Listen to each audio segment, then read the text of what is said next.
തോട്ടം തൊഴിലാളികളെ ഭീതിയിലാഴ്ത്തി കന്നുകാലികളെ ആക്രമിച്ച് കൊലപ്പെടുത്തുന്ന കടുവയെ കൂട്ടിലാക്കണമെന്ന ആവശ്യവുമായി ഇടുക്കിയിലെ തേയിലത്തോട്ടങ്ങളിലെ തൊഴിലാളികൾ. ഇല്ലെങ്കിൽ മൂന്നാറിലെ വനം വകുപ്പ് ഓഫീസിന് മുമ്പിൽ സമരം ആരംഭിക്കുമെന്നും തൊഴിലാളികൾ പറഞ്ഞു.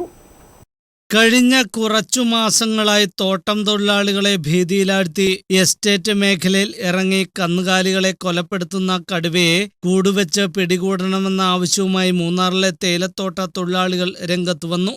ഒരാഴ്ച മുമ്പ് തേയിലത്തോട്ടത്തിൽ കടുവ നടക്കുന്ന ദൃശ്യങ്ങൾ തൊഴിലാളികൾ മൊബൈൽ ക്യാമറയിൽ പകർത്തി വനം വകുപ്പിന് നൽകിയിരുന്നു. പകൽ നേരങ്ങളിൽ പോലും കടുവയുടെ സാന്നിധ്യം കണ്ടെത്തിയതോടെ ഭയത്തോടെയാണ് തൊഴിലാളികൾ ജോലിക്ക് പോകുന്നത്. തന്നെയുമല്ല, 2 വർഷത്തിനിടെ തൊഴിലാളികളുടെ 250ഓളം പശുക്കളെയാണ് കടുവ ആക്രമിച്ച് കൊലപ്പെടുത്തി ഭക്ഷിച്ചത്.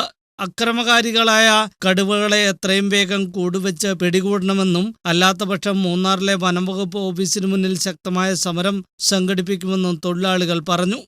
വനവിലങ്ങുകൾ പകലിൽ റോഡ് മുഴുവതും சுற்றி திரியுது.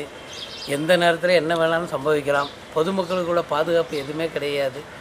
தயவுசெய்து வனத்தில் அதை கூண்டு வச்சு பிடிச்சி அதனுடைய அடர்ந்த வனப்பகுதிக்குள்ள கொண்டு விடணும்னு மிக தாழ்மையாக கேட்டுக்கிறேன். அப்படி இல்லைன்னு சொன்னால் கல்லாரிசை பொதுமக்களை வச்சு ஒரு மிகப்பெரிய போராட்டம் நடத்துவோம்னு சொல்லி இதன் மூலமாக தெரியப்படுத்திக்கிறேன்.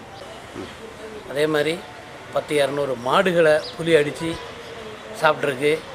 அதுக்கெல்லாம் வனத்துறை தகுந்த ഇത് കൊടുക്കവേ കിടയാതെ നഷ്ടം കൊടുക്കവുമില്ല.